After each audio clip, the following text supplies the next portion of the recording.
Hi ಎಲ್ರಿಗೂ ನಮಸ್ಕಾರ. ನೀವೀಗ ನನ್ನಿಂದೆ ನೋಡ್ತಾ ಇರುವಂಥದ್ದು ಎಲ್ಲೋರ ಕೇವ್ಸಲ್ಲೇ ಒಂದು ಸೆಂಟರ್ ಪಾಯಿಂಟ್ ಆಗಿರುವಂಥ ಮೈನ್ ಅಟ್ರಾಕ್ಷನ್ ಆಗಿರುವಂಥ ಕೈಲಾಸನಾಥ ಟೆಂಪಲ್. ಸೊ ಇದು ವರ್ಲ್ಡಲ್ಲೇ ತುಂಬಾ ವರ್ಲ್ಡ್ ಫೇಮಸ್ ಅಂತ ಹೇಳ್ಬೋದು. ಯಾಕಂದರೆ ಇಡೀ ಪ್ರಪಂಚದಲ್ಲಿ ಈ ರೀತಿ ಒಂದು ದೇವಸ್ಥಾನ ಇರೋದು ಇಲ್ಲಿ ಮಾತ್ರ, ಅಂದರೆ ಎಲ್ಲೋರ ಕೇವ್ಸಲ್ಲಿ ಮಾತ್ರ ಈ ಒಂದು ದೇವಸ್ಥಾನ ಇರೋದು. ಯಾಕಂದರೆ ಈ ಒಂದು ದೇವಸ್ಥಾನನ ಕೇವಲ ಒಂದೇ ಕಲ್ಲಿಂದ ಕಟ್ಟಿರ್ತಾರೆ, ಅಂದರೆ ಒಂದೇ ಬಂಡೆ ಕಲ್ಲಿಂದ ಈ ಒಂದು ಸಂಪೂರ್ಣ ದೇವಸ್ಥಾನನ ಕಟ್ಟಿರ್ತಾರೆ ಅಂತ ಹೇಳ್ಬೋದು. ಇವಾಗ ನೀವೇನು ನೋಡ್ತಾ ಇದ್ದೀರಾ, ಇದು ಈ ಒಂದು ಕೈಲಾಸನಾಥ ಸ್ವಾಮಿ ಟೆಂಪಲ್ನ ಎಂಟ್ರೆನ್ಸ್ ಅಂತ ಹೇಳ್ಬೋದು. ಸೊ ಈ ಒಂದು ಎಂಟ್ರೆನ್ಸಿಂದ ಒಳಗಡೆ ಹೋದರೆ ನಮಗೆ ಕೈಲಾಸನಾಥ ದೇವಾಲಯ ನೋಡೋಕ್ಕೆ ಸಿಗುತ್ತೆ. ಸೊ ಬನ್ನಿ ಇದನ್ನು ಹಾಗೆ ಒಳಗಡೆ ನೋಡ್ಕೊತಾ ಹೋಗೋಣ. ನಾವು ಕೈಲಾಸನಾಥ ಸ್ವಾಮಿ ಟೆಂಪಲ್ ಒಳಗಡೆ ಎಂಟ್ರ್ ಆಗ್ತಿದ್ದಂಗೆ ನಮಗೆ ಸಿಗುವಂಥದ್ದು ಈ ಒಂದು ದೊಡ್ಡ ಸಭಾಂಗಣ, ಮತ್ತು ಈ ಕಡೆ ನೋಡಿದ್ರೆ ಟೆಂಪಲ್. ನಾನೀಗ ಟೆಂಪಲ್ನ ರೈಟ್ ಸೈಡಲ್ಲಿದ್ದೀನಿ. ಇಲ್ಲೆಲ್ಲ ಫುಲ್ಲು ಒಂದು ಸಭಾಂಗಣ, ಅದು ಬಿಟ್ಟರೆ ಈ ಕಡೆ ಟೆಂಪಲ್ಲು. ನಾನಿವಾಗ ಕೈಲಾಸನಾಥ ಸ್ವಾಮಿ ಟೆಂಪಲಲ್ಲಿರೋ ಈ ಒಂದು ಸಭಾಂಗಣದಲ್ಲಿ ಹೋಗ್ತಾ ಇದ್ದೀನಿ. ಸೊ ನೋಡ್ಬೋದು, ಈ ಒಂದು ಪೂರ್ತಿ ದೇವಸ್ಥಾನ ಅಥವಾ ಈ ಸಭಾಂಗಣ ಎಲ್ಲ ಏನಿದೆ ಇದೆಲ್ಲ ಒಂದೇ ಒಂದು ಬಂಡೆಕಲ್ಲಿಂದ ನಿರ್ಮಾಣ ಆಗಿರುವಂಥದ್ದು. ಬೇರೆ ಕಡೆಯಿಂದ ಯಾವುದೇ ಒಂದು ಸಣ್ಣ ಒಂದು ಕಲ್ಲಿನ ತುಂಡನ್ನು ಕೂಡ ತರದೆ ಕೇವಲ ಇಲ್ಲಿ ಇರುವಂಥ ಬಂಡೆಕಲ್ಲನ್ನೇ ಕೊರೆದು ನಿರ್ಮಾಣ ಮಾಡಿರುವಂಥ ಈ ಒಂದು ಕೈಲಾಸನಾಥ ದೇವಸ್ಥಾನ ಹಾಗೂ ಈ ಸುತ್ತಮುತ್ತ ಸಭಾಂಗಣ. ನೀವೀಗ ನೋಡ್ಬೋದು, ಇಲ್ಲಿ ಎಲ್ಲ ನಿಮಗೆ ಇಲ್ಲಿ ಆನೆಗಳು ಕಾಣಿಸ್ತಾ ಇರ್ಬೋದು. ಇದು ಡಿಸೈನ್ ಹೆಂಗಿದೆ ಅಂದರೆ, ಈ ಒಂದು ದೇವಸ್ಥಾನನ ಎಲ್ಲ ಆನೆಗಳು ಸೇರಿ ಅದರ ಹೆಗಲ ಮೇಲೆ ಎತ್ಕೊಂಡಿದ್ದಾವೆ ಅನ್ನೋ ಥರ ಕಾಣಿಸುತ್ತೆ ಈ ಒಂದು ಡಿಸೈನು. ಹಿಂದೆಗಡೆಯಿಂದ ನೋಡಿದ್ರೆ ಅಲ್ಲಿ ಮುಂದೆ ನೀವು ನೋಡ್ಬೋದು, ಇನ್ನೂ ಕಾಣಿಸ್ತಾ ಇಲ್ಲ ಅನಿಸುತ್ತೆ, ಅಲ್ಲಿ ನಿಮಗೆ ಕಾಣಿಸುವಂಥದ್ದು ಸಿಂಹಗಳು. ಸೊ ಇಲ್ಲಿ ಯಾವ ಥರ ಆನೆಗಳು ಕಾಣಿಸುತ್ತೆ, ಅಲ್ಲಿ ಸಿಂಹಗಳು ಕಾಣಿಸುತ್ತೆ. ಸೊ ಇದೆಲ್ಲನೂ ಕೂಡ ಉಳಿ ಮತ್ತು ಸುತ್ತಿಗೆ ಯೂಸ್ ಮಾಡಿಕೊಂಡು ಕೇವಲ ಮನುಷ್ಯರು ಕಟ್ಟಿರುವಂಥ ಒಂದು ಅಂದರೆ ದೇವಸ್ಥಾನ ಇದೆಲ್ಲ. ಆಮೇಲೆ ನೀವು ಇಲ್ಲೇನು ನೋಡ್ತಾಯಿದ್ದೀರಾ, ಇದು ಶೆಲ್ಟರು. ಇದಕ್ಕೆ ಕೆಳಗಡೆಯಿಂದ ಯಾವುದೇ ರೀತಿ ಸಪೋರ್ಟ್ ಇಲ್ಲದೇ ಹತ್ತತ್ರ ಒಂದು 25 ಅಡಿಯಿಂದ 30 ಅಡಿವರೆಗೂ ಬಿಡ್ತು, ಅಂದರೆ ಎಕ್ಸ್ಟೆಂಡ್ ಆಗಿದೆ. ಯಾವುದೇ ರೀತಿಯ ಸಪೋರ್ಟ್ ಇಲ್ಲ ಇದಕ್ಕೆ. ಜಸ್ಟು ಇಲ್ಲಿಂದ ಸ್ಟಾರ್ಟ್ ಆಗಿ ಹಿಂಗೆ ಬಿಡ್ತೋಗಿರೋದು 30 ಫೀಟ್ವರೆಗೂ ಹತ್ತತ್ರ. ಸೊ ಯಾವುದೇ ರೀತಿ ಸಪೋರ್ಟ್ ಇಲ್ಲ. ಇದ್ರ ಮೇಲ್ಗಡೆ ಏನಿದೆ ಗೊತ್ತಾ, ಮೇಲ್ಗಡೆ ಎಲ್ಲ ಮತ್ತೆ ಬೆಟ್ಟ ಹೋಗಿದೆ. ಇಲ್ಲಿ ಕೆಳಗಡೆಗೆ ಒಳಗಡೆಗೆ ಕಾರ್ವಿಂಗ್ ಮಾಡಿರೋದು ಬೆಟ್ಟನ. ಸೊ ಅನ್ಇಮ್ಯಾಜಿನಬಲ್ ಅಲ್ವ. ಆದ್ರೂ ಈಗಿನ ಕಾಲದಲ್ಲಿ ಎಷ್ಟು ಲಕ್ಷ ಕೋಟಿ ಕೊಟ್ಟರು ಈ ಒಂದು ಆರ್ಕಿಟೆಕ್ಚರ್ನ ಬಿಲ್ಡ್ ಮಾಡೋಕ್ಕೆ ಚಾನ್ಸೇ ಇಲ್ಲ ಅಂತ ಹೇಳ್ಬೋದು. ಈ ಪ್ರತಿಮೆ ನೋಡ್ಬೋದು, ಇದು ಉಗ್ರ ನರಸಿಂಹನ ಪ್ರತಿಮೆ ಅಂತ ಹೇಳ್ಬೋದು. ಯಾಕಂದರೆ ಇಲ್ಲಿ ನೋಡ್ಬೋದು ನೀವು, ಇಲ್ಲಿ ಇರೋದು ಹಿರಣ್ಯಕಶಿಪು ಮತ್ತು ಅದು ಉಗ್ರ ನರಸಿಂಹ. ಅಲ್ಲಿ ಕರಳು ಬಗೆಯುವಂಥ ನೀವು ದೃಶ್ಯನ ಎಷ್ಟು ಅಚ್ಚುಕಟ್ಟಾಗಿ ಕೆತ್ತನೆ ಮಾಡಿದ್ದಾರೆ ಅಂತ ನೀವಿಲ್ಲಿ ಗಮನಿಸ್ಬೋದು. ಸೊ ನೆಕ್ಸ್ಟ್ ಬಂದರೆ ನೀವು ಇಲ್ಲೊಂದು ಪ್ರತಿಮೆ ನೋಡೋಕ್ಕೆ ಸಿಗುತ್ತೆ. ಇದು ಶ್ರೀ ರಂಗನಾಥ ಸ್ವಾಮಿಯ ಪ್ರತಿಮೆ ಆಗಿರುತ್ತೆ. ಅವರಿಗೆ ಯಾವ ಇಮ್ಯಾಜಿನೇಷನ್ ಯಾವ ಥರ ಇತ್ತು ಅಂತ ನೀವಿಲ್ಲಿ ರಿಯಲ್ ಆಗಿ ನೋಡ್ಬೋದು. ಆವಾಗಿನ ಕಾಲದ ಜನರಿಗೆ ಯಾವ ರೀತಿ ಒಂದು ಇಮ್ಯಾಜಿನೇಷನ್ ಇತ್ತು, ರಂಗನಾಥ ಸ್ವಾಮಿ ಅಂದರೆ ಹಿಂಗೆ ಇರುತ್ತೆ, ಹಿರಣ್ಯಕಶಿಪು ಅಂದರೆ ಹಿಂಗೆ ಇರ್ತಾನೆ, ಉಗ್ರ ನರಸಿಂಹ ಅಂದರೆ ಈ ಥರನೇ ಇರ್ತಾನೆ ಅಂತ ಒಂದು ಅವರಿಗೆ ಇಮ್ಯಾಜಿನೇಷನ್ ನೋಡಿ ಯಾವ ಥರ ಇತ್ತು ಅಂತ. ಹಾಗೆ ನೀವು ಮುಂದೆ ಬರ್ತಾ ಇನ್ನೂ ಕೆಲವು ಮೂರ್ತಿಗಳನ್ನ ಕೆತ್ತನೆಗಳನ್ನ ನೋಡ್ತಾ ಇರ್ಬೋದು. ಮತ್ತು ಈ ಒಂದು ಕೈಲಾಸನಾಥ ದೇವಸ್ಥಾನನ ರಾಷ್ಟ್ರಕೂಟದ ಅರಸ 1ನೇ ಕೃಷ್ಣ ಕಟ್ಟಿಸಿದ್ದಾನೆ ಅಂತ ಕೆಲವೊಂದು ಶಾಸನಗಳು ಅಥವಾ ಪುರಾವೆಗಳು ಹೇಳ್ತವೆ. ಪೂರ್ತಿ ಫಿನಿಷ್ ಮಾಡೋ ಅಷ್ಟರಲ್ಲಿ 100 ವರ್ಷ ತಗೊಂಡಿದೆ ಅಂತ ಇತಿಹಾಸಕಾರರು ಹೇಳ್ತಾ ಹೋಗ್ತಾರೆ. ಸೊ ಆದ್ರೂ ಅನ್ಇಮ್ಯಾಜಿನಬಲ್. ಈಗ 100 ವರ್ಷ ತಗೊಂಡ್ರೂ ಕೂಡ 4 ಲಕ್ಷ ಟನ್ನು ವೇಸ್ಟೇಜ್ ಕಲ್ಲನ್ನು ಹೇಗೆ ಎಲ್ಲಿಗೆ ತಗೊಂಡೋಗಿ ಹಾಕಿದ್ದಾರೆ ಅಂತ ಇನ್ನೂವರೆಗೂ ಗೊತ್ತಾಗಿಲ್ಲ. ಯಾಕಂದರೆ ಸುತ್ತ 106 ಕಿಲೋಮೀಟ್ರು ಹುಡುಕಿದ್ರೂ ಕೂಡ, 106 ಕಿಲೋಮೀಟ್ರ್ ರೇಡಿಯಸಲ್ಲಿ ಹುಡುಕಿದ್ರೂ ಕೂಡ ಈ ಒಂದು ಕಲ್ಲಿಗೆ ಮ್ಯಾಚ್ ಆಗುವಂಥ ಒಂದು ಸಣ್ಣ ಸಣ್ಣ ಕಲ್ಲುಗಳ ಅಥವಾ ತುಣುಕುಗಳು ಬೇರೆ ಎಲ್ಲೂ ಸಿಗೋದಿಲ್ಲ ನಿಮಗೆ. ಸೊ ಅದೊಂದು ಯಕ್ಷ ಪ್ರಶ್ನೆಯಾಗಿ ಉಳಿದಿದೆ ಅಂತಲೇ ಹೇಳ್ಬೋದು, ಇಲ್ಲಿ ತೆಗೆದಂಥ ಕಲ್ಲುಗಳು ಎಲ್ಲಿಗೋಯ್ತು ಅನ್ನೋದು. ಈ ಒಂದು ದೇವಸ್ಥಾನದ ಸ್ಪೆಷಾಲಿಟಿ ಒಂದಲ್ಲ ಎರಡಲ್ಲ ಗುರು, ಎಷ್ಟೊಂದು ಹೇಳ್ತಾ ಹೋಗ್ಬೋದು ಈ ದೇವಸ್ಥಾನದಲ್ಲಿ ಏನೇನು ಸ್ಪೆಷಲ್ ಇದೆ ಅಂತ ಹೇಳೋಕ್ಕೆ. ಸೊ ಅದರಲ್ಲಿ ಕೆಲವೊಂದು ನಮಗೆ ಗೊತ್ತಿರುವಂಥದ್ದು ಮತ್ತು ಎಲ್ಲ ಹೇಳುವಂಥ ಒಂದು ಹಿಸ್ಟ್ರಿಗಳನ್ನ ನಾನು ನಿಮಗೆ ತಿಳಿಸ್ಕೊಡ್ತಾ ಹೋಗ್ತೀನಿ. ಈ ಒಂದು ದೇವಸ್ಥಾನದ ಹೈಟ್ ಬಂದು ಸುಮಾರು 107 ಅಡಿ ಹೈಟ್ ಇದೆ ಅಂತ ಹೇಳ್ಬೋದು. ಸೊ 107 ಅಡಿ ಹೈಟು ಮತ್ತು 154 ಅಡಿ ಅಗಲ, 276 ಅಡಿ ಹಿಂಗೆ ಉದ್ದ ಇದೆ. ಸೊ ಇಷ್ಟು ವಿಸ್ತೀರ್ಣ ಏನಿದೆ ಇದೆಲ್ಲ ಒಂದೇ ಬಂಡೆಕಲ್ಲು. ಇದೆಲ್ಲ ಒಂದೇ ಬಂಡೆಕಲ್ಲಲ್ಲಿ ಕೆತ್ತನೆ ಆಗಿರುವಂಥ ಒಂದೇ ಒಂದು ದೇವಸ್ಥಾನ ಈ ಕೈಲಾಸನಾಥ ಟೆಂಪಲ್ ದೇವಸ್ಥಾನ. ಸೊ ಈ ದೇವಸ್ಥಾನದ ಇನ್ನೊಂದು ಸ್ಪೆಷಾಲಿಟಿ ಏನಪ್ಪ ಅಂದರೆ, ಈ ಒಂದು ದೇವಸ್ಥಾನನ ಕಟ್ಟಿರೋದು ಟಾಪ್ ಟು ಬಾಟಮ್. ಅಂದರೆ ಮೇಲ್ಗಡೆ ಒಂದು ಏನು ಬಂಡೆಕಲ್ಲಿರುತ್ತೆ, ಆ ಒಂದು ಬಂಡೆಕಲ್ಲನ್ನ ಫಸ್ಟು ಗೋಪುರ ಮಾಡಿಕೊಂಡು, ಗೋಪುರ ಆದಮೇಲೆ ಒಳಗಡೆ ಗರ್ಭಗುಡಿ ಈ ಥರ ಮಾಡಿಕೊಂಡು ಕಟ್ಟಿರೋದು ಈ ಒಂದು ದೇವಸ್ಥಾನನ. ನಾರ್ಮಲಾಗಿ ದೇವಸ್ಥಾನ ಎಲ್ಲ ಹೆಂಗೆ ಕಟ್ತಾರೆ, ಫಸ್ಟು ಕೆಳಗಡೆ ಬೇಸ್ಮೆಂಟ್ ರೆಡಿ ಮಾಡ್ತಾರೆ, ಆಮೇಲೆ ಬಂದು ಟೆಂಪಲ್ದು ಸ್ಟ್ರಕ್ಚರ್ ರೆಡಿ ಮಾಡ್ತಾರೆ, ಆಮೇಲೆ ಗೋಪುರ ಕಟ್ತಾರಲ್ವ. ಬಟ್ ಈ ಒಂದು ದೇವಸ್ಥಾನನ ಆ ರೀತಿಯಾಗಿ ಕಟ್ಟಿಲ್ಲ. ಈ ಒಂದು ದೇವಸ್ಥಾನನ ಮೇಲ್ಗಡೆ ಫಸ್ಟು ಫುಲ್ ಟಾಪಿಂದ ಒಂದು ಬಂಡೆಕಲ್ಲು ಹೇಗಿರುತ್ತೆ, ನಾರ್ಮಲ್ ಬಂಡೆಕಲ್ಲು ದೊಡ್ಡದು, ಬಂಡೆಕಲ್ಲಿಂದ ಕೆತ್ಕೊಂಡು ಇಡೀ ದೇವಸ್ಥಾನನ ಕಟ್ಟಿದ್ದಾರೆ.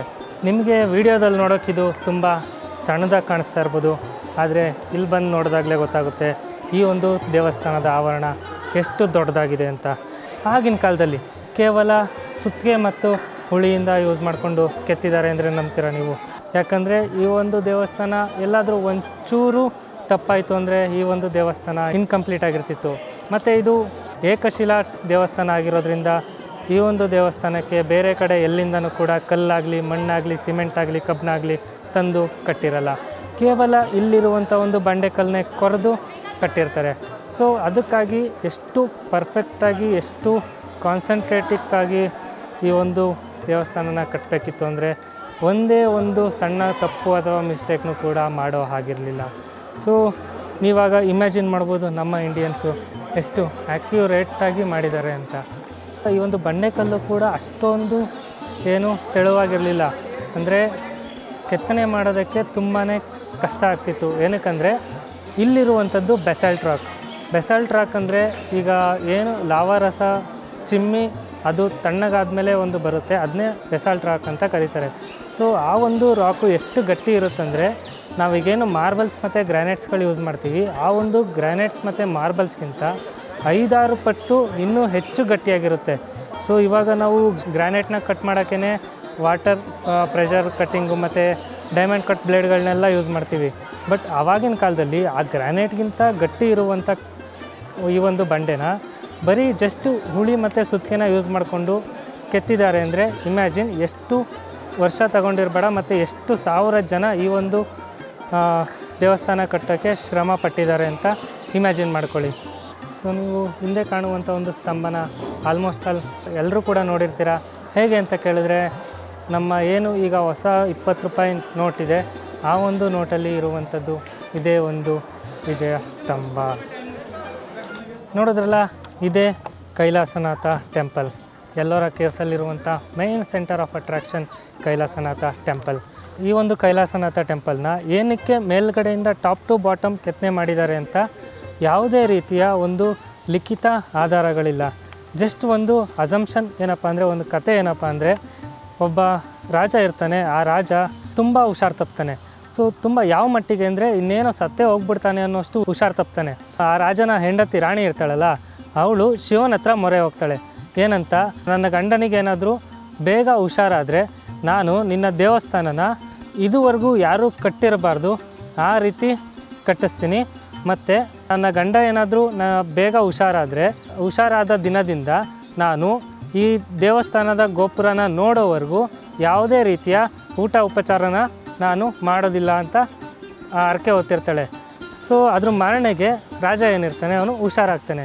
ಸೊ ಹುಷಾರಾದ್ಮೇಲೇನು ಹರಕೆ ತೀರಿಸ್ಬೇಕಲ್ವಾ. ಸೊ ದೇವಸ್ಥಾನನ ಕಟ್ಟಬೇಕು ಅಂತ ಈ ಒಂದು ಪ್ರದೇಶನ ಸೆಲೆಕ್ಟ್ ಮಾಡ್ಕೊಂಡಾಗ, ಪೂರ್ತಿ ದೇವಸ್ಥಾನ ಕಂಪ್ಲೀಟ್ ಆಗಬೇಕು ಅಂದರೆ ಈ ಜಾಗದಲ್ಲಿ ತುಂಬಾ ವರ್ಷಗಳು ತಗೊಳುತ್ತೆ. ಸೊ ಆವಾಗ ಅಲ್ಲಿವರೆಗೂ ಉಪವಾಸ ಇದ್ದರೆ ನನ್ನ ಹೆಂಡತಿ ಕೂಡ ತೀರೋಗ್ತಾಳೆ ಅಂತ ರಾಜ ಯೋಚನೆ ಮಾಡಿ ಒಬ್ಬ ಶಿಲ್ಪಿಗೆ ಏನಾದರೂ ಐಡಿಯಾ ಕೊಡು ಅಂತ ಕೇಳ್ತಾನೆ. ಆ ಶಿಲ್ಪಿ ಕೊಟ್ಟಂಥ ಐಡಿಯಾ ಏನಪ್ಪ ಅಂದರೆ, ದೇವಸ್ಥಾನದ ಗೋಪುರ ನೋಡೋವರೆಗೂ ಮಾತ್ರ ಉಪವಾಸ ಮಾಡ್ತೀನಿ ಅಂತ ಹೇಳಿದಾರಲ್ವ ರಾಣಿಯವರು. ದೇವಸ್ಥಾನದ ಗೋಪುರನ ಫಸ್ಟು ರೆಡಿ ಮಾಡೋಣ, ಆಮೇಲೆ ಮಿಕ್ಕಿದಂಥ ಎಲ್ಲ ಏನಿರುತ್ತೆ ಆ ಒಂದು ಮಂಟಪ ಆಗಿರ್ಬೋದು, ದೇವಸ್ಥಾನ ಎಲ್ಲ ಆಗಿರ್ಬೋದು, ಅದನ್ನು ಕಂಪ್ಲೀಟ್ ಮಾಡೋಣ ಅಂತ ಐಡಿಯಾ ಕೊಡ್ತಾನೆ. ಸೊ ಇದು ಒಂದು ಕತೆ ಈ ದೇವಸ್ಥಾನದ ಬಗ್ಗೆ, ಯಾಕೆ ಟಾಪ್ ಟು ಬಾಟಮ್ ಈ ಒಂದು ದೇವಸ್ಥಾನನ ಕೆತ್ತಿದ್ದಾರೆ ಅಂತ. ನನ್ನ ಹಿಂದೆ ಏನು ನೋಡ್ತಾ ಇದ್ದೀರಾ, ಇದು 17ನೇ ಕೇವು ಅಂದರೆ 17ನೇ ಗುಹೆ. ಇದು ಕೂಡ ಒಂದು ಹಿಂದೂಯಿಸಮ್ಗೆ ಸಂಬಂಧಪಟ್ಟಂಥ ಒಂದು ದೇವಸ್ಥಾನ ಆಗಿರುತ್ತೆ. ಇಲ್ಲೂ ಕೂಡ ಒಂದು ದೇವಸ್ಥಾನ ಇರುತ್ತೆ ಮತ್ತು ಸಭಾ ಮಂಟಪ ಇರುತ್ತೆ. ಅಷ್ಟು ಬಿಟ್ಟು ಯೂನಿಕ್ನೆಸ್ ಆಗಿ ಏನೂ ಇರೋದಿಲ್ಲ. ಸೊ ಬನ್ನಿ ಮುಂದಿನ ಕೇವ್ ಕಡೆ ಹೆಜ್ಜೆ ಹಾಕೋಣ. ಈ ಗುಹೆ ಬಂದು 18ನೇ ಗುಹೆ. ಇದು ಕೂಡ ಒಂದು ಹಿಂದೂ ಧರ್ಮಕ್ಕೆ ಸಂಬಂಧಪಟ್ಟ ಒಂದು ಗುಹೆ ಅಂತ ಹೇಳ್ಬೋದು. ಇಲ್ಲೂ ಕೂಡ ನೀವು ಶಿವಲಿಂಗನ ನೋಡ್ಬೋದು. ಮತ್ತು ಇದರಲ್ಲಿ ಏನಪ್ಪ ಸ್ಪೆಷಾಲಿಟಿ ಅಂದರೆ, ನೀವು ಈ ಕಡೆ ಮತ್ತು ಈ ಕಡೆ ಅದು ಮದುವೆ ಮಂಟಪದ ಥರ ನನಗನ್ನಿಸ್ತಿದೆ. ಯಾಕಂದರೆ ಒಂದು ಸ್ಟೇಜ್ ಏನಿರುತ್ತೆ ಆ ಥರ ಇದೆ, ಮತ್ತು ಇಲ್ಲೆಲ್ಲ ಜನಗಳು ಕೂತ್ಕೊಳ್ಳೋಕ್ಕೆ ಜಾಗದ ಥರ ಇದೆ. ಸೊ ಅದರಿಂದ ನಾನು ಅಂದ್ಕೊತೀನಿ ಇದು ಯಾವುದೋ ಒಂದು ಭಜನೆ ಕಾರ್ಯಕ್ರಮ ಆಗಿರ್ಬೋದು ಅಥವಾ ಮದುವೆ ಕಾರ್ಯಕ್ರಮ ಆಗಿರ್ಬೋದು, ಈ ರೀತಿ ಕಾರ್ಯಕ್ರಮಗಳಿಗೆ ಈ ಒಂದು ಗುಹೆನ ಬಳಸ್ಕೊಳ್ತಿದ್ರು ಅಂತ ನನಗೆ ಅನ್ನಿಸ್ತಿದೆ. ಸೊ ಬನ್ನಿ ಈಗ ನೆಕ್ಸ್ಟ್ ಗುಹೆ ಹತ್ರ ಹೆಜ್ಜೆ ಹಾಕೋಣ. ಇದರಲ್ಲೂ ಕೂಡ ಸೇಮ್ ಒಂದು ಶಿವನ ದೇವಸ್ಥಾನ ಇದೆ ಮತ್ತು ಒಂದು ಸಣ್ಣದಾಗಿ ಒಂದು ಸಭಾಂಗಣ ಇದೆ. ಬೇರೆ ಗುಹೆಗಳ ಥರ ಇದು ತುಂಬ ದೊಡ್ಡದಾಗಿಲ್ಲ, ಜಸ್ಟ್ ಒಂದು ಚಿಕ್ಕದಾದ ಒಂದು ಸಭಾಂಗಣ ಮತ್ತು ಒಂದು ದೇವಸ್ಥಾನ ಇದೆ, ಅಷ್ಟನ್ನು ನೋಡ್ಬೋದು. ಸೊ ನೀವೀಗೇನು ನೋಡ್ತಾ ಇದ್ದೀರಾ, ಇದು 20ನೇ ಗುಹೆ. ಇದು ಕೂಡ ನಮ್ಮ ಹಿಂದೂ ಧರ್ಮಕ್ಕೆ ಸಂಬಂಧಪಟ್ಟ ಗುಹೆ ಆಗಿರುತ್ತೆ. ಸೊ ಇದರಲ್ಲೂ ಕೂಡ ಸೇಮ್ ಒಳಗಡೆ ಟೆಂಪಲ್, ಅದು ಬಿಟ್ಟರೆ ಒಂದು ಚಿಕ್ಕ ಸಭಾಂಗಣ ಅಷ್ಟೇ. ಈ ಒಂದು ಗುಹೆ ಏನಿದೆ 21ನೇ ಗುಹೆ. ಇಲ್ಲೂ ನೋಡ್ಬೋದು ನೀವು, ಸೇಮ್ ಒಳಗಡೆ ಒಂದು ದೇವಸ್ಥಾನ, ಇಲ್ಲೂ ಕೂಡ ಒಂದು ದೊಡ್ಡದಾದ ಹಾಲ್ ಅಥವಾ ಸಭಾಂಗಣ ಇದೆ. ಅದು ಬಿಟ್ಟರೆ ಇದರಲ್ಲಿ ಅಂಥದ್ದೇನು ಸ್ಪೆಷಾಲಿಟಿ ಇಲ್ಲ. ಬಟ್ ಈ ಒಂದು ದೇವಸ್ಥಾನನ ರಾಮೇಶ್ವರ ಅಂತ ಕರೀತಾರೆ. ಇಲ್ಲಿ ನೋಡ್ಬೋದು ದೇವಸ್ಥಾನದ ಆಪೋಸಿಟ್ಟು ನಿಮಗೆ ಒಂದು ಬೇಸ್ಮೆಂಟ್ನ ಮಾಡಿ, ಬೇಸ್ಮೆಂಟ್ ಆದಮೇಲೆ ಒಂದು ಬೇಸ್ಮೆಂಟ್ ಮೇಲೆ ನಂದಿ ವಿಗ್ರಹನ ಪ್ರತಿಷ್ಠಾಪನೆ ಮಾಡಿದ್ದಾರೆ ಅಂತ ಹೇಳ್ಬೋದು. ಸೊ ಈ ಒಂದು 20 ಮತ್ತು 21ನೇ ಗುಹೆಗಳೇನು ನೋಡ್ತೀರಾ, ಇದು ಸ್ವಲ್ಪ ಎಲಿವೇಟೆಡ್ ಪ್ರದೇಶದಲ್ಲಿರುತ್ತೆ. ಅಂದರೆ ಸ್ವಲ್ಪ ಎತ್ತರವಾದ ಒಂದು ಪ್ರದೇಶದಲ್ಲಿ ಈ ಒಂದು ಗುಹೆಗಳನ್ನ ನಿರ್ಮಾಣ ಮಾಡಿರ್ತಾರೆ. ಇವಾಗ ಏನು ನೋಡ್ತಾ ಇದ್ದೀರಾ, ಈ ಒಂದು ಗುಹೆ 22ನೇ ಗುಹೆ ಆಗಿರುತ್ತೆ. ಸೊ ಇದು ಕೂಡ ಸೇಮ್, ಮುಂದೆ ನಂದಿ ಇದೆ ಮತ್ತು ಹಿಂದೆಗಡೆ ಸೇಮ್ ಒಂದು ದೇವಸ್ಥಾನ ಇದೆ, ಶಿವನ ದೇವಸ್ಥಾನ. ಅದು ಬಿಟ್ಟು ಏನು ಅಷ್ಟೊಂದು ಯೂನಿಕ್ ಆಗಿಲ್ಲ. ಬನ್ನಿ ನೆಕ್ಸ್ಟ್ 23ನೇ ಗುಹೆ ಕಡೆ ಹೋಗ್ತಾ ಇರೋಣ. ಸೊ ಈ ಗುಹೆ ಏನು ನೋಡ್ತಿದ್ದೀರಾ, ಇದು 23ನೇ ಗುಹೆ ಆಗಿರುತ್ತೆ. ಇದು ಕೂಡ ಹಿಂದೂಗಳಿಗೆ ಸಂಬಂಧಪಟ್ಟ ಒಂದು ಗುಹೆ ಆಗಿರುತ್ತೆ. ಸೇಮ್ ಇಲ್ಲೂ ಕೂಡ ಒಳಗಡೆ ದೇವಸ್ಥಾನ ಇದೆ ಇಲ್ಲಿ, ಬಟ್ ಅಷ್ಟೊಂದು ದೊಡ್ಡ ಸಭಾಂಗಣ ಇಲ್ಲ, ಕೇವಲ ಒಂದು ಚಿಕ್ಕ ಚಿಕ್ಕ ಒಂದು ದೇವಸ್ಥಾನಗಳಾಗಿ ಮಾಡಿದ್ದಾರೆ ಅಂತ ಹೇಳ್ಬೋದು. ಡಕೋಟಾ ಇಂಜಿನಿयर है. Dakota engineer. हाँ. कहाँ से हो आप? Karnataka, Bengaluru. Thank you for subscribe. Share कर दूंगा मैं. ಹಾಂ, ಥ್ಯಾಂಕ್ ಯು, ಶೇರ್ ಕರು. ಟೀಕ್ ಹೈ. ಸೊ ಇವಾಗ ನೀವೇನು ನೋಡ್ತಾ ಇದ್ದೀರಾ, ಇದು 25ನೇ ಕೇವ್ ಆಗಿರುತ್ತೆ. ಈ ಒಂದು 25ನೇ ಕೇವು ಕೂಡ ಒಂದು ಎಲಿವೇಟೆಡ್ ಪ್ರದೇಶದಲ್ಲಿ ಕಟ್ಟಿರ್ತಾರೆ. ಸೊ ಬನ್ನಿ, ಈ ಒಂದು ಕೇವ್ಗೂ ಮೆಟ್ಲಿರ್ಬೋದು, ಆ ಮೆಟ್ಲಿದೆ, ಮೇಲೆ ಹೋಗ್ತಾ ಮಾತಾಡೋಣ. ಈ ಒಂದು ಗುಹೆಗಳನ್ನ ನೋಡ್ತಾ ನೋಡ್ತಾ ಟೈಮೇ ಆಗೋಯ್ತು. ಆಲ್ಮೋಸ್ಟ್ 5 ಗಂಟೆ ಆಗ್ತಾ ಬಂತು, ಕತ್ಲಾಯಿತು. ನನ್ನ ಮುಖ ಏನೂ ಕಾಣಿಸ್ತಾ ಇಲ್ಲ ಅಂದ್ಕೊತೀನಿ. ನನ್ನ ಮುಖ ಕಾಣಿಸ್ತಾ ಇದ್ರೂ ಪರವಾಗಿಲ್ಲ, ನಿಮಗೆ ಗುಹೆಗಳು ಚೆನ್ನಾಗಿ ಕಾಣಿಸಿದ್ರೆ ಸಾಕು, ಅಷ್ಟು ಬೆಳಕಿದೆ ಅಂದ್ಕೊತೀನಿ. ಸೊ ಈ ಒಂದು 25ನೇ ಗುಹೆನೂ ನೋಡ್ಬೋದು ನೀವು. ಸೇಮ್ ಒಂದು ದೇವಸ್ಥಾನ ಇದೆ, ಅಲ್ಲಿ ಒಳಗಡೆ ಶಿವಲಿಂಗನ ಹೊಡೆದಾಕ್ಬಿಟ್ಟಿದ್ದಾರೆ. ಅದು ಬಿಟ್ಟರೆ ಒಂದು ಸಭಾಂಗಣ, ಇಲ್ಲೂ ಕೂಡ ಸಭಾಂಗಣ, ಇಲ್ಲೂ ಕೂಡ ಒಂದು ಸಭಾಂಗಣ ನೋಡ್ಬೋದು ನೀವು. ಇದಾಗಿತ್ತು 25ನೇ ಕೇವು. ಬನ್ನಿ ಈಗ ಇನ್ನು ಮುಂದೆ ಹೋಗೋಣ. ಈ ಟೈಮ್ ಆಗ್ತಾ ಇರೋದು ನೋಡಿದ್ರೆ ನಾನು 34 ಕೇವ್ನ ನೋಡ್ತೀನ ಅಥವಾ ಅಟ್ಲೀಸ್ಟು ಜೈನ್ ಕೇವ್ಗೆ ಎಂಟ್ರಿ ಆಗ್ತೀನ ಅನ್ನೋದೇ ಡೌಟ್ ಆಗ್ತಿದೆ. ಯಾಕಂದರೆ ಈಗಾಗಲೇ ಹತ್ತತ್ರ 5-5:30 ಆಗ್ತಾ ಬಂತು. 6 ಗಂಟೆಗೆ ಈ ಒಂದು ಎಲ್ಲೋರಾ ಕೇವ್ಸ್ನ ಕ್ಲೋಸ್ ಮಾಡಿಬಿಡ್ತಾರೆ. ಆಮೇಲೆ ಮಳೆ ಬರೋ ಥರ ಬೇರೆ ಐತೆ. ಸೊ ನೋಡೋಣ, ಇನ್ನು ನನಗೆ ಒಂದು ಅರ್ಧ ಮುಕ್ಕಾಲು ಗಂಟೆ ಟೈಮ್ ಇರ್ಬೋದು. ಅಷ್ಟರಲ್ಲಿ ನಾನು ಜೈನ್ ಕೇವ್ಸ್ಗೂ ಕೂಡ ಹೋಗೋಕ್ಕೆ ಟ್ರೈ ಮಾಡ್ತೀನಿ. ಸೊ ಬನ್ನಿ, ನಿಮ್ಮನ್ನು ಕರ್ಕೊಂಡು ಹೋಗ್ತೀನಿ. ಸೊ ಇವಾಗ ನಾನು ಬರ್ತಾ ಇರೋದು, ಎಂಟ್ರಿ ಆಗ್ತಾ ಇರೋದು 26ನೇ ಕೇವ್. ಇದು ಕೂಡ ಒಂದು ಹಿಂದೂ ಧರ್ಮಕ್ಕೆ ಸಂಬಂಧಪಟ್ಟ ಒಂದು ಕೇವ್ ಆಗಿರುತ್ತೆ. ಸೊ ಈ ಒಂದು ಗುಹೆನಲ್ಲೂ ಅಷ್ಟೇ ಒಂದು ಶಿವಲಿಂಗ ಇದೆ, ಅದು ಬಿಟ್ಟರೆ ಒಂದು ಸಭಾ ಮಂಟಪ ಇದೆ. ಇದರಲ್ಲೂ ಕೂಡ ಅಷ್ಟೇ ತುಂಬ ಏನು ಯೂನಿಕ್ ಆಗಿಲ್ಲ. ಬಟ್ ಎಲ್ಲ ಕೇವ್ಸಲ್ಲೂ ನೋಡ್ಬೋದು ನೀವು, ಎಲ್ಲನೂ ಕೂಡ ಕಲ್ಲು ಬಂಡೆಗಳನ್ನ ಕೆತ್ತಿ ಗುಹೆ ಮಾಡಿರೋದು. ಈ ಕಲ್ಲು ಬಂಡೆ ನೋಡ್ಬೋದು ನೀವು ಎಷ್ಟು ದೊಡ್ಡದಾಗಿದೆ ಅಂತ. 106 ಅಡಿ ಹೈಟ್ ಇದೆ. ಆ 106 ಅಡಿ ಹೈಟ್ನ ಕೊರೆದು ದೇವಸ್ಥಾನ ಮಾಡಿರ್ತಾರೆ. ಎಲ್ಲ ಗುಹೆಗಳು ಅಷ್ಟೇ, ಒಂದಕ್ಕಿಂತ ಒಂದು ಸಖತ್ತಾಗಿದೆ. ಬಟ್ ಯೂನಿಕ್ನೆಸ್ ಆಗಿರುವಂಥ ಗುಹೆಗಳನ್ನ ನಾನು ನಿಮಗೆ ಜಾಸ್ತಿ ಒಂದು ಎಕ್ಸ್ಪ್ಲನೇಷನ್ ಮಾಡ್ತಾ ಹೋಗ್ತೀನಿ.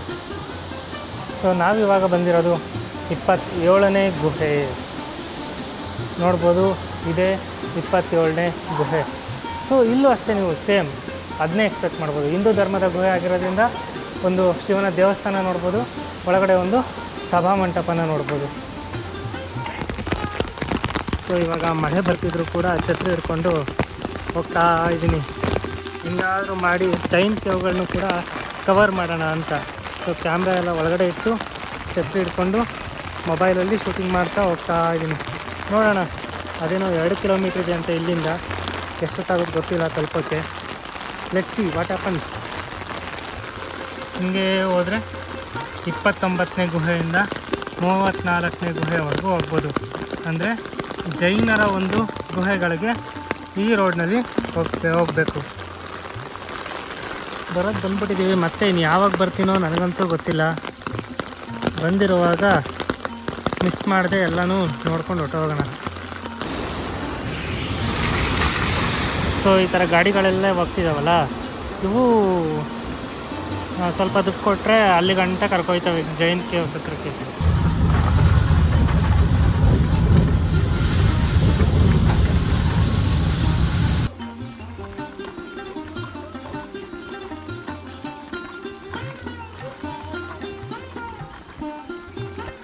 ಅಂತೂ ಇಂತೂ ಕೊನೆಗೂ ನಾವು ಜೈನರ ಒಂದು ಗುಹೆಗಳಿಗೂ ಬಂದ್ವಿ.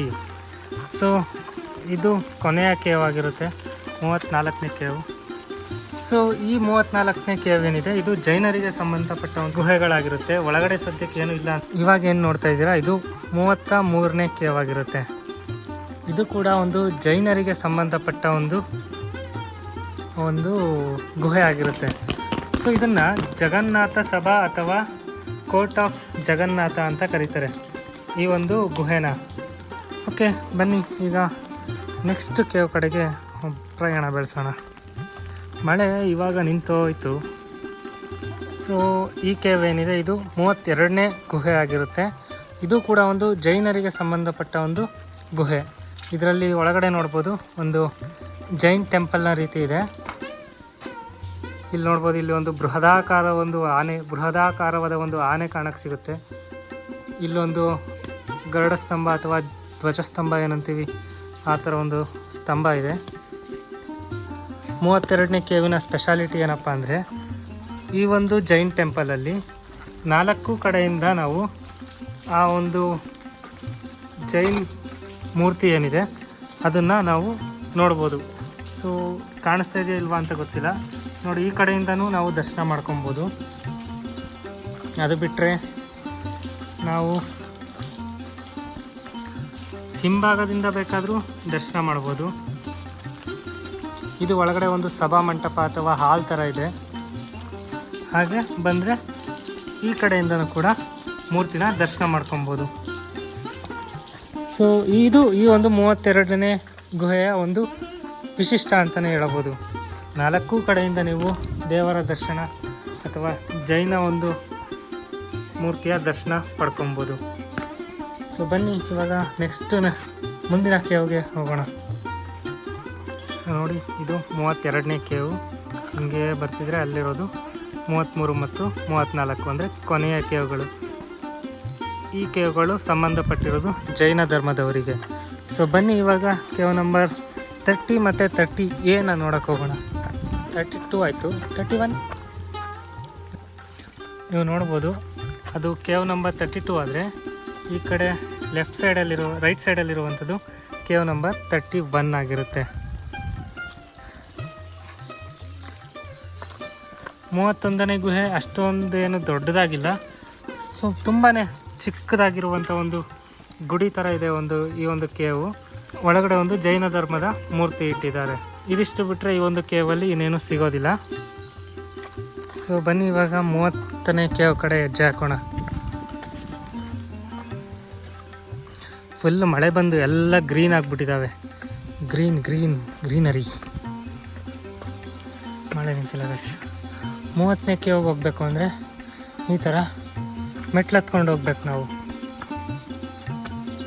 ಈ ಥರ ಮೆಟ್ಲು ಹತ್ಕೊಂಡು ಬಂದರೆ ನಮಗೆ 30ನೇ ಒಂದು ಗುಹೆ ನೋಡೋಕ್ಕೆ ಸಿಗುತ್ತೆ. ಈ ರೀತಿ ಇದು 30, ಆ ಕಡೆ 33, 32, 34. ಓಕೆ, ಇದನ್ನು ನಿರ್ಮಾಣ ಮಾಡಿರೋದೇ ಈಗ ಅಥವಾ ಇದು ಹಾಳಾಗಿ ಈ ಥರ ಆಗಿದೆಯಾ ಜಾಗ ಅಂತ ಸ್ವಲ್ಪ ಗೊತ್ತಾಗ್ತಿಲ್ಲ. ಬಟ್ ನಿರ್ಮಾಣ ಹಂತದಲ್ಲಿ ಈ ಥರ ಇರಲ್ಲ, ಏನಕ್ಕಂದರೆ ಜನಗಳಿಗೆ ಓಡಾಡೋಕ್ಕೆ ಅನುಕೂಲವಾಗುವಂಥ ಒಂದು ಸ್ಥಿತಿಯಲ್ಲೇ ಈ ಒಂದು ನಿರ್ಮಾಣನ ಮಾಡಿರ್ತಾರೆ ಗುಹೆಗಳಲ್ಲಿ. ಬೇರೆ ಯಾವ ಗುಹೆಯಲ್ಲೂ ಈ ಥರ ಇರಲಿಲ್ಲ, ಇದೊಂದೇ ಗುಹೆಯಲ್ಲಿ ಮಾತ್ರ ನಮಗೆ ಈ ರೀತಿ ಸಿಗೋದು. ಹೋಗೋ ದಾರಿಯಲ್ಲಿ ನೀಟಾಗಿ ಆಕ್ಸೆಸಬಲ್ ಇಲ್ಲ. ಇಲ್ಲಿ ನೋಡಿ, ಇಲ್ಲೇನೋ ಮಾಡೋಕ್ಕೆ ಹೋಗಿದ್ದಾರೆ, ಇನ್ಕಂಪ್ಲೀಟ್ ಆಗಿದೆ. ಇದೇ ನೋಡಿ ಇನ್ನೊಂದು 30ನೇ ಕೇವ್, 30ನೇ ಗುಹೆ. ಕೇವ್ ಅನ್ನೋದಕ್ಕಿಂತ ಇವೆಲ್ಲ ಒಂದು ದೇವಸ್ಥಾನಗಳ ಥರ ಇದ್ದಾವೆ, ಜೈನರ ದೇವಸ್ಥಾನ ಅಂತೇಳಿ ಹೇಳ್ಬೋದು. ಈ ಒಂದು ಜೈನರಿಗೆ ಸಂಬಂಧಪಟ್ಟ ಏನು ಗುಹೆಗಳಿದ್ದಾವೆ, ಆ ಗುಹೆಗಳು ನೋಡೋಕ್ಕೆ ಮಾತ್ರ ಸಣ್ಣದಿರ್ಬೋದು, ಬಟ್ ಅವರು ಮಾಡಿರುವಂಥ ಡೀಟೇಲಿಂಗ್, ಅಂದರೆ ಆ ಗುಹೆಗಳಲ್ಲಿರುವ ಡೀಟೇಲಿಂಗು ನಿಮಗೆ ಬೇರೆ ಯಾವುದೇ ಒಂದು ಗುಹೆಗಳಲ್ಲೂ ನೋಡಲಿಕ್ಕೆ ಸಿಗಲ್ಲ ಅಂತಲೇ ಹೇಳ್ಬೋದು. ಸೊ ನೋಡಿ, ನಿಮಗೆ ಕಾಣಿಸ್ತಿದೆ ಅನಿಸುತ್ತೆ, ಅಲ್ಲಿ ಮೇಲ್ಗಡೆ ಗೋಪುರದಲ್ಲಿ ಏನು ಅಲ್ಲೊಂದು ಕೆತ್ತನೆಗಳನ್ನ ಮಾಡಿದ್ದಾವೆ, ತುಂಬಾ ಅಕ್ಯುರೇಟ್ ಮತ್ತು ಕ್ಲಾರಿಟಿ ಆಗಿದೆ ಅಂತ ಹೇಳ್ಬೋದು.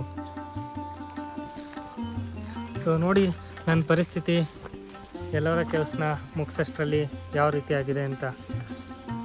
ಆಗಲೇ ನಾರ್ಮಲಾಗಿ ಬಂದಿದೆ, ಇವಾಗ ಛತ್ರಿ ಹಿಡ್ಕೊಂಡು ಓಡಾಡೋ ಪರಿಸ್ಥಿತಿ ಬಂದ್ಬಿಟ್ಟಿದೆ. ಯಾಕಂದರೆ ಮಳೆ ಜಾಸ್ತಿ ಬಂದ್ಬಿಡ್ತು.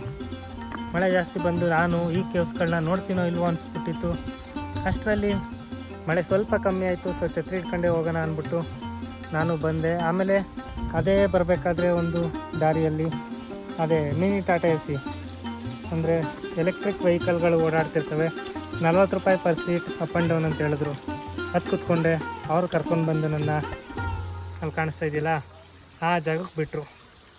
ಈ ವಿಡಿಯೋ ಹೆಂಗೆ ಬಂತು ಅಂತ ನನಗಂತೂ ಗೊತ್ತಾಗ್ತಿದೆ, ಯಾಕಂದರೆ ಇದು ಈ ಒಂದು ಮೊಬೈಲಲ್ಲಿ ಮಾಡ್ತಾ ಇರೋ ವಿಡಿಯೋ ಹೆಂಗೆ ಬರ್ತಿದೆ ಅಂತ ಗೊತ್ತಾಗ್ತಿಲ್ಲ. ಯಾಕಂದರೆ ಮಳೆ ಬಂತು, ಈಗ ಕ್ಯಾಮ್ರಾ ಮತ್ತೆ ಈಚಕ್ಕೆ ತೆಗಿಯೋಕ್ಕಾಗಲ್ಲ. ಕ್ಯಾಮ್ರಾ ಹಿಡ್ಕೊಂಡು, ಮೊಬೈಲ್ ಹಿಡ್ಕೊಂಡು, ಈ ಒಂದು ಛತ್ರಿ ಹಿಡ್ಕೊಂಡು ತುಂಬ ಹಿಂಸೆ ಆಗುತ್ತೆ ಅಂದ್ಬಿಟ್ಟು ಕ್ಯಾಮ್ರಾನ ಒಳಗಿಟ್ಟು ಈ ಒಂದು ಮೊಬೈಲಲ್ಲಿ ವಿಡಿಯೋ ಮಾಡ್ತಾಯಿದ್ದೀನಿ.